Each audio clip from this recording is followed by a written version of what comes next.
할렐루야. 사랑과 은혜가 풍성하신 참 좋으신 하나님 아버지, 홀로 존귀와 영광을 받으시옵소서. 무더운 날씨와 분주한 상황 속에서도 수요 예배를 드리게 하심을 감사드립니다. 항상 주님의 은혜 가운데 살면서도 감사가 부족하고 이웃을 더 사랑하지 못하고 있습니다. 주님 안에서 감사와 사랑이 넘치는 신앙생활을 할 수 있도록 도와주시옵소서. 이 시간 이 나라와 민족을 위해 기도합니다. 주님을 경외하고 주님께 순종하는 복된 나라, 복된 민족이 되게 인도해 주시옵소서. 대통령님이 하나님을 경외하고 이 나라를 잘 이끌어가게 도와주시고 성도들은 기도로 지원하게 해 주시옵소서. 60만 국군을 위해 기도하오니 무덥고 습한 날씨에 주어진 임무를 잘 감당하게 하시고 사고 없는 안전한 부대가 되게 인도해 주시옵소서. 교회 학교에서 주일학교, 학생부, 청년회가 여름 성경학교와 수련회를 준비하고 있습니다. 기도로 준비하고 그 행사들을 통해 자라나는 교회 어린이들에서부터 청년들까지 신앙이 성장하여 교회와 사회에서 빛과 소금 같은 존재로 자라나게 해 주시옵소서. 사랑하는 한빛교회 성도들을 위해 기도합니다. 성경 필사, 또 앞으로 진행될 T성경 공부, MCF 기도회, 여전도회 기도회 등을 통해 굳건한 믿음을 가진 성도들로 세워지길 기도합니다. 또한 성가대로, 교사로, 각 부서와 교회 곳곳에서 이름 없이 빛도 없이 수고하는 손길들 기억하시고 축복하여 주시옵소서. 오늘 말씀을 선포하시는 김영성 목사님께 능력을 차고 넘치게 부어주사 은혜의 말씀을 선포하게 하시고 저희들은 아멘으로 화답하게 해 주시옵소서. 내조하시는 사모님과 두 자녀에게도 은혜를 내려 주시옵소서. 이 모든 말씀 우리를 위해 십자가에서 피 흘려 돌아가신 예수님 이름으로 감사하며 기도 올렸습니다. 아멘. 오늘 온라인 예배 참석하신 여러분 가운데 하나님께서 부어주시는 은혜와 평강이 오늘도 충만케 임하시기를 축복합니다. 아멘. 오늘 말씀 보도록 하겠습니다. 요한복음 14장 1절부터 14절까지입니다. 14장 1절입니다. 너희는 마음에 근심하지 말라. 하나님을 믿으니 또 나를 믿으라 라고 말씀하셨습니다. 지금 상황이 어떻게 되냐면 예수님께서 곧 십자가에 잡혀서 돌아가시는 그러한 때입니다.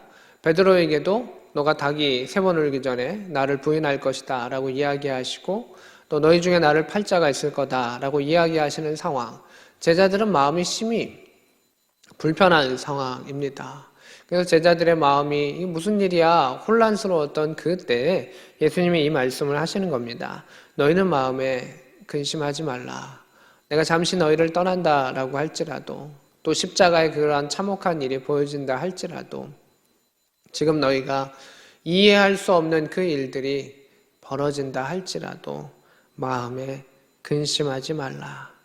하나님을 믿고 또 예수 그리스도를 믿어라 라고 말씀하시는 것을 보게 됩니다. 하나님을 믿을 때 예수님을 믿어라 라고 하시는 그 이유는 하나님을 믿는 방법을 어떻게 믿어야 하는지, 특별히 믿음 가운데 순종의 역사가 어떤 것인지를 주님은 보여주신 것을 보게 됩니다. 제자들은 갈등합니다. 고민합니다. 걱정합니다. 이해되지 않는 상황 속에서 어려워합니다. 근데 주님은 앞으로 너희가 괜찮아질 거야. 지금은 안 되지만 앞으로는 가능할 거야 라고 말씀하시는 가운데 예수님께서 하나님의 말씀과 계획 안에 순종하셨던 그 믿음이 결국 너희가 하나님을 믿는 그 믿음의 역사로 이루실 것이다 라고 말씀하셨던 것을 봅니다. 예수님이 참 대단하시고 훌륭하신 것은 이런 모습입니다. 그것을 우리에게 몸소 보이셨고 친히 보이셨다라고 하는 것입니다. 사실 명령만 하는 사람은 그것을 이행하는 부분 가운데 어려움이 있다라고 하는 것을 잊어버릴 때가 있습니다. 그러나 주님은 근심하지 말라라고 하시면서 그 근본을 보여주셨습니다. 십자가의 사건 가운데 제자들이 혼란스러워하는 가nun 가운데 십자가를 지고 말씀 안에 순종하고 믿음 안에 나아가면 된다는 것입니다. 사람들은 계획하는 시간도 많이 있지만 근심하는 시간도 많이 있습니다. 걱정하는 시간도 많이 있습니다. 그를 향해서 주님은 하나님을 믿고 기도하고 맡기고 나아갈 것을 우리에게 말씀하시고 오늘도 그 이야기를 우리에게 예수님의 그 시대 가운데 말씀하신 것을 보게 됩니다. 2절입니다. 내 아버지 집에 거할 곳이 많다. 그렇지 아니하면 내가 너에게 일렀으리라. 내가 너희를 위하여 거처를 예비하러 간다. 이렇게 말씀하신 것을 보게 됩니다. 예수님께서 내가 너희를 위하여 떠나가는 그 이유는 너희 앞길을 준비하기 위함이다. 너희들이 천국으로 가는 하나님 나라로 가는 그 길을 나는 몸소 보이고 준비하기 위함이다 라고 하시는 것을 보게 됩니다. 실제 예수님께서 하늘나라에 가셔가지고 무엇을 꾸미고 무엇을 하시진 않았겠죠. 하나님의 계획을 기다리시고 또 그 계획이 이루어질 것을 기도하시며 이 땅 가운데 이루어 가실 그 예수님의 사역을 성경은 이렇게 표현했던 것을 보게 됩니다. 자신의 계획과 뜻도 중요하지만 하나님께서 이렇게 이루신다라고 하는 그 계획 속에 전적으로 자신을 던지셨던 그 예수님의 그 답을 우리에게 볼 수가 있습니다. 5절입니다. 도마가 이르되 주여 주께서 어디로 가시는지 우리가 알지 못하거늘 그 길을 어찌 알겠습니까? 라고 이야기합니다. 도마의 질문은 주님 아직도 우리는 혼란스럽고 주님께서는 어디론가 가신다라고 말하고 그 길을 따르라라고 말씀하시는데 잘 이해되지 않습니다 라고 이야기합니다. 도마의 이야기는 지극히 합리적이고 사람의 기준으로 맞는 것입니다. 이해되지 않습니다 라고 이야기합니다. 우리가 무조건 믿어라 라고 하는 것도 옳지 아니하고 또 무조건 반대하는 것도 옳지 아니합니다. 또 도마가 이렇게 질문하는 가운데 예수님은 그 도마에게 또 잘 말씀해 주십니다. 그리고 중요한 건 도마는 이것을 나중에 성령에 체험한 후에는 자신의 모든 것을 바쳐서 하나님 나라를 위하여 헌신했었던 것을 보게 됩니다. 질문이 나쁜 것이 아닙니다. 하나님의 대답을 알지 못하는 것이 우리에게 무서운 일이고 대답을 들은 후에도 순종하지 못하는 일은 더 무서운 일이 될 것입니다. 도마가 이 질문을 했을 때 예수님께서는 주님 어디로 가십니까? 그 길 모릅니다 라고 한 가운데 주님은 내가 길이다 라고 말씀하십니다. 하나님 내가 어느 진로를 가야 되고 무엇을 하고 어떻게 해야 될까요? 라는 그 질문 가운데 주님은 전혀 다른 대답을 하시는 겁니다. 내가 길이다. 그 예수를 받아들이고 예수의 그 삶을 우리 안에 받아들이고 예수로 채우는 것이 너의 삶의 답이다. 하나님 제가 고3입니다. 제가 어느 학교를 가야 될까요? 이 질문도 참 중요한데 예수님은 전혀 다른 대답을 우리에게 주신다는 겁니다. 내가 곧 길이다. 나를 받아들이고 나와 함께하면 너의 모든 길이 내 안에서 형통할 것이다. 그러나 너가 나와 함께 걸어가지 않는 그 길은 그것은 길이 아니다 라고 말씀하시는 것을 보게 됩니다. 전혀 우리의 생각과는 너무 다르죠. 제자들은 어느 것이 이스라엘을 구원할 수 있습니까? 어느 것이 우리에게 복된 길이고 무엇입니까? 라고 묻지만 예수님은 내가 길이야. 나를 따라와. 나와 함께해. 그것이 가장 하나님께 이르는 기쁨의 길이야 라고 말씀하십니다. 예수께서 이르시되 내가 곧 길이요 진리요 생명이니 라고 이야기하십니다. 예수님만이 하나님께로 도달할 수 있다. 진리이다. 변함없으시다. 생명이시다. 영원한 생명을 주신다 라는 것입니다. 이 땅 안에 있는 우리의 생명도 얼마나 소중합니까? 근데 주님은 우리에게 영원한 생명, 어떠한 것으로도 비교할 수 없는 영원한 생명을 허락하신다 라고 말하고 있습니다. 나로 말미암지 않고는 아버지께로 올 자가 없느니라. 이 말씀이 중요하고요. 이 말씀이 무서운 말씀이고요. 이 말씀이 우리가 공격당하는 것이기도 합니다. 어둠의 영들은 중요한 것을 공격하죠. 이단과 세상의 종교들은 이 부분을 우리에게 공격합니다. 너희들은 편협하다. 왜 예수만 믿으면 구원받을 수 있다. 예수로만 구원받을 수 있다라고 생각하느냐. 다른 것으로도 구원받을 수 있지 않냐냐. 다른 것으로도 신께 이를 수 있지 않냐냐. 라고 이야기합니다. 그런데 예수님이 이렇게 이야기하시는 겁니다. 천지를 창조하시는 신, 우리를 사랑하시는 신, 우리의 아버지 되시는 분, 그리고 아들 예수를 이 땅에 보내시고 죽기까지 사랑하시는 분, 그분에게 너가 도달하기를 원한다면 예수 외에는 하나님을 알 방법이 없다 라고 말씀하셨습니다. 구약으로도 말씀해 주셨지만 그것은 이제 시작의 과정입니다. 예수님을 통해서 하나님께서 온전하게 그것을 보이셨던 것을 보게 됩니다. 새하늘과 새 창조를 보이시고 부활의 그 기쁨을 보이시고 새로운 육체를 회복하시는 그 모든 것과 그 사랑을 우리 가운데 보여주셨다라고 하는 것입니다. 나로 말미암지 않고는 아버지께로 올 자가 없느니라. 예수님을 통하지 아니하면 하나님의 사랑을 깨달을 수가 없습니다. 죽기까지 사랑하는 그 사랑을, 예수님의 사랑을 경험하지 않고 알 수가 있습니까? 신의 사랑을 예수님을 통해서 하나님의 아들을 통하지 않고는 과연 경험할 수 있겠습니까? 사람이 사람을 통해서 하는 것은 한계가 있고 모든 것은 그 한계치가 있는데 하나님을 신을 통하지 아니하고 어찌 여호와 하나님을 우리가 알 수가 있겠습니까? 주님은 나로 말미암지 않고는 하나님의 사랑을 알 수 없다라고 말씀하셨습니다. 이것이 또한 기독교의 진리이기도 합니다. 하나님의 사랑은 오직 예수 그리스도의 십자가의 사랑을 통해서만 알 수 있음을 볼 수가 있습니다. 어머니가 자녀를 낳는 그 사랑은, 자녀를 양육하는 사랑은 그 어머니만이 느낄 수 있는 것이 될 것입니다. 우리가 하나님의 사랑은 오직 그 예수 그리스도를 통해서 그 사랑을 체험한 자만이 하나님의 은혜를 경험하고 그 앞에 엎드릴 수 있습니다. 7절에 너희가 나를 알았다라면 내 아버지도 알았으리로다 이렇게 말하고 있습니다. 이겁니다. 예수를 통해서 예수를 알아가면서 그 사랑을 알아가면서 하나님을 알아가게 될 것이다 이야기하셨습니다. 8절입니다. 빌립은 또 여기서 이 질문을 합니다. 주여 아버지를 우리에게 보여주옵소서 그리하면 족하겠나이다. 빌립은 한 수 더 뜨죠. 보여주십시오 라고 이야기합니다. 구약에도 모세가 이러한 하나님의 영광을 구할 때가 있습니다. 근데 상황은 좀 다릅니다. 모세는 하나님 안에서 그 체험과 확신, 하나님 우리와 함께 가시는 그 하나님 보여주십시오. 그 증거를 보여주십시오 라고 할 때 하나님께서 자신의 임재를 그렇게 보여주셨습니다. 오늘 빌립은 좀 상황이 다릅니다. 주님, 우리의 믿음이 더 클 수 있도록 아버지를 보여주십시오 라고 이야기를 했습니다.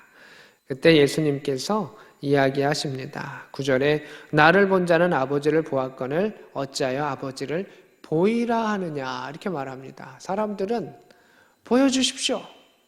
보여주십시오. 이게 요청하는 거지만 사실 명령형처럼 이야기할 때가 있습니다. 좀 어감이 다르죠. 그런 무례 속에서도 예수님은 이야기하십니다. 나를 본 것은 이 땅에서 하나님을 본 것과 마찬가지야 라고 이야기하십니다. 모세도 하나님께 구했지만 그 하나님께서 그의 등을, 그의 발치를 이렇게 보여주셨던 것을 보게 됩니다. 이 땅에 있을 때 우리는 유한한 육체를 갖고 있어서 그 하나님을 온전히 볼 수가 없습니다.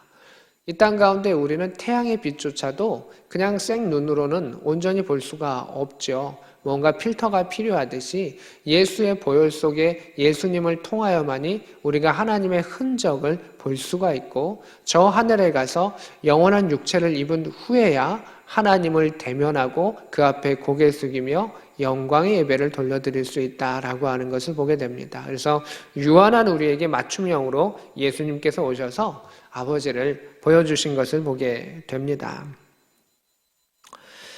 다음 12절의 말씀입니다. 내가 진실로 진실로 너에게 이른다. 나를 믿는 자는 내가 하는 일을 그도 할 것이요 그보다 큰 일도 할 것이다. 이렇게 말씀하시는 것을 보게 됩니다. 이 말씀을 하셨던 그 이유는 무엇입니까? 나를 믿으면 앞에 근심하지 말라라는 것 속에 나를 믿어라라고 말씀하셨고 그 믿는 자에게는 주님께서는 큰 기적을 행할 수 있을 것이다. 예수님께서 함께 하시고 그동안 그 제자들은 기적을 보았습니다. 큰 일을 보았습니다. 근데 예수님은 내가 떠난다고 해서 걱정하지 말아라. 내가 하늘에 올라가서 너희와 함께 할 것이고 성령 하나님을 보내줄 것이고 더 큰 일들을 할 수 있도록 내가 너에게 성령을 부어줄 것이다. 라는 그 이야기를 우리에게 하시는 것을 보게 됩니다. 그래서 성령에 충만한 자는 믿음이 있는 자입니다. 믿음의 고백을 하는 자입니다. 믿음 가운데 하나님이 함께 하심을 바라보는 자다라고 하는 것을 보게 됩니다. 13절입니다. 너희가 내 이름으로 무엇을 구하든지 내가 행할 것이다. 이렇게 말씀하십니다. 내 이름으로 구하라. 예수님께서는 십자가의 사건이 다가오기 전에는 이 말씀 하시지 않으셨습니다. 내 이름으로 구하라. 지금 어떤 상황이냐면 이미 죽을 각오를 하시고 십자가에 닥치신 상황입니다. 이미 십자가가 온 것이죠. 십자가의 사건 가운데 순종하고 결단하신 그 예수님, 이제 그 영광을 받으시는 예수님, 예수님께서 하나님께서 말씀하셨죠. 예수님의 그 고백 속에서 내가 영광을 너로 받았다라고 말씀하시죠. 그 하나님의 영광을 하나님께 돌려주렸던 예수님의 이름으로 이제는 구하라. 그러면 내가 그것을 이룰 것이다 라고 말씀하시는 것을 보게 됩니다. 예수님은 철저하게 공생애 가운데 하나님의 이름을 높이시려고 순종하셨습니다. 그러자 하나님은 그의 이름을 높이셔서 모든 이름을 그 앞에 무릎 꿇게 하셨고 예수님의 이름을 통하여 그 일들을 이루어 가셨던 것을 보게 됩니다. 이것은 오늘날 우리는 무엇을 또 알 수 있습니까? 하나님은 자신에게 순종하고 하나님께 영광을 돌리는 사람에게 하나님의 이름을 위하여 하나님의 역사를 이루어 가신다는 겁니다. 세상의 사람은 자신의 이름을 내기 위해 살아갑니다. 근데 믿음의 사람은 하나님의 이름을 위하여 순종합니다. 근데 하나님은 그 사람의 이름조차도 기억해 주시고 그 일을 이루어 가신다는 겁니다. 믿음의 사람이 기도했을 때 그 일을 이루시는 일이 무엇입니까? 어떤 사람은 믿음의 사람이 그 사람 위해 기도했을 때 그 사람이 믿음 없을 때도 있습니다. 근데 하나님 왜 기적을 일으켜 주실까요? 하나님의 이름으로 행했었던 그 믿음의 사람, 그 사람을 위해서 하나님께서는 그 일을 이루어 가신다라고 하는 것도 우리는 경험해 볼 수가 있습니다. 그래서 13절의 말씀처럼 내 이름으로 무엇을 구하든지 내가 행할 것이다. 이는 아버지로 하여금 아들로 말미암아 영광을 받으시게 하려 함이라. 믿음의 사람의 간구, 믿음의 사람의 예수의 이름으로 그 간구를 하나님 들으시고 그것을 통해서 하나님의 역사하심과 계획하심을 이루시고 영광 받으시겠다라고 말씀하시는 것을 보게 됩니다. 14절에 내 이름으로 무엇이든지 내게 구하면 내가 행하리라. 순종한 사람에게 순종하셨던 그 예수 그리스도께서 이제 내가 그 일들을 이루어 줄 거야. 당연히 하나님의 능력으로 이루시는 것이긴 하지만 그 순종의 역사로 그 이름을 높임 받으셨던 예수께서 이 일들을 행하셨던 것을 보게 됩니다. 우리가 기도할 때 예수님의 이름으로 기도합니다라고 항상 마무리를 하죠. 예수님, 이 기도를 들어주시고 이것이 능력 가운데 나타나기를 원합니다. 라는 그 기도이기도 합니다. 그리고 우리의 기도가 다른 종교와의 기도와의 차이이기도 합니다. 하나님의 아들 예수 그리스도, 죽기까지 순종하시고 복종하셨던 예수 그리스도, 그 예수 그리스도의 이름을 빌어 우리가 그 능력을 빌어 그 예수 그리스도에 우리를 위해 죽으셨다는 것을 내가 믿기에 그 이름으로 기도하오니 죽은 자 가운데 부활하셨던 하나님의 아들께서 그 기도를 들으시사 이루어 주옵소서. 하나님께서 죽은 자 가운데서 부활시키시고 높이셨던 그 예수 그리스도를 통하여 하나님의 능력이 이 땅 가운데 나타나게 하여 주옵소서. 이것이 예수의 이름으로 기도하는 자들의 그 기도이기도 합니다. 그 예수의 이름으로 외치는 자들에게 중요한 것은 오늘 본문 가운데 나타나듯이 믿음입니다. 주님께서 부활하셨듯이 우리도 부활할 수 있습니다. 그 믿음. 주님께서 행하셨듯이 우리도 행할 수 있습니다라는 그 믿음. 주님만이 나의 길입니다. 우리의 길입니다. 진리입니다. 생명입니다. 그것을 믿는 그 믿음 가운데 주님께서는 이루신다라고 말씀하셨습니다. 우리가 이루는 것이 아닙니다. 주님께서 이루시는 겁니다. 내 계획을 이루는 것이 아닙니다. 하나님의 계획을 이루는 것입니다. 그것이 바로 하나님의 영광입니다. 하나님께서 믿음의 사람을 통해서 그 일들을 이루어 가실 것입니다. 크고 놀라운 일들을 이루어 가실 것입니다. 큰 일일수록 우리의 눈에 한 번에 들어오지 않습니다. 거대한 것일수록, 광대한 것일수록 더 멀리 커져 있기 때문입니다. 하나님은 이루어 가실 것입니다. 1년과 2년의 계획이 아닌 10년과 30년의 평생의 계획으로 이루어 가시고 수천 년의 계획으로 영원하신 계획으로 인도하실 그 하나님이 우리와 계십니다. 그래서 우리는 오늘을 소중하게 여기며 오늘의 만남 가운데 예수를 믿으며 그 예수를 찬양하며 그 하나님을 찬양하며 예배하며 나아갔을 때 하나님의 위대하심과 그 역사를 이 땅 가운데 하나하나 이루어갈 수 있는 복된 저와 여러분 될 수 있기를 우리 구주 예수 그리스도의 이름으로 축복합니다. 아멘. 오늘 말씀을 생각하며 함께 기도하기를 원합니다. 주여, 우리의 마음속에 근심을 제하여 주시고 믿음의 역사를 허락하여 주시고 예수의 이름의 능력 허락하여 주셔서 예수의 이름으로 구하고 예수의 이름으로 받고 믿음의 능력들이 이 땅 가운데 온전케 하여 주옵소서. 함께 기도하겠습니다. 하나님 아버지, 주께서 이루어 주신 그 일들을 바라봅니다.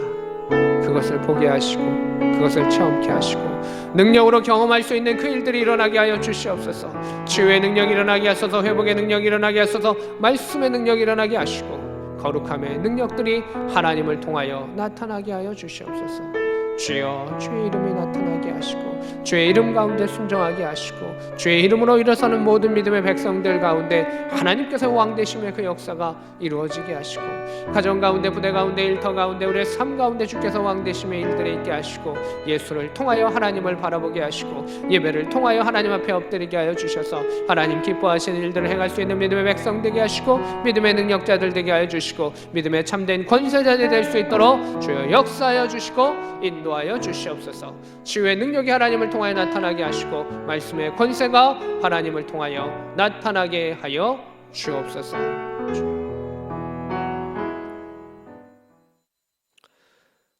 천하 모든 이름을 예수의 이름 앞에 무릎 꿇게 하시고 그 순종의 역사를 통하여 하나님께서 예수의 이름을 높이셨던 것을 기억하오니 우리도 하나님의 말씀 앞에 순종하며 나아갔을 때 하나님 믿음의 권세를 허락하여 주시기를 원합니다. 나를 위해 죽으시고 부활하신 예수를 믿사오니 그 믿음의 역사를 통해서 죽음과 세상의 모든 두려움과 공포들을 제거하여 주시옵시고 오직 왕 되신 하나님께서 우리와 함께하여 주시고 왕 같은 제사장으로 당당하고 거룩하고 아름다운 모습으로 살아갈 수 있도록 우리의 가정 가운데, 우리의 일터 가운데, 부대와 우리의 삶 가운데 하나님의 구원의 역사가 있게 하여 주시고 예수의 이름으로 간구했었던 모든 일들이 하나님의 능력으로 이루어지게 하시고 순종의 왕으로, 사랑의 왕으로, 권능의 왕으로 오셨던 그 예수님의 그 모습을 따라 나아갔을 때 예수께서 행하셨던 일들을 이 땅 가운데 우리도 행하게 하여 주셔서 구원의 역사가 있게 하시고 병든 자가 치유되게 하시고 회복의 역사가 있게 하여 주시고 하나님의 뜻을 이룰 수 있는 믿음의 백성 되게 하여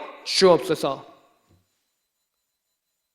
지금은 우리 구주 예수 그리스도의 크신 은혜와 하나님 우리 아버지 직하신 사랑하심과 성령 하나님의 감동 역사 교통하심이 오늘 말씀과 함께하는 주의 백성들 머리 위에 그들의 가정 위에 지금부터 영원히 함께 있기를 간절히 축원하옵나이다. 아멘.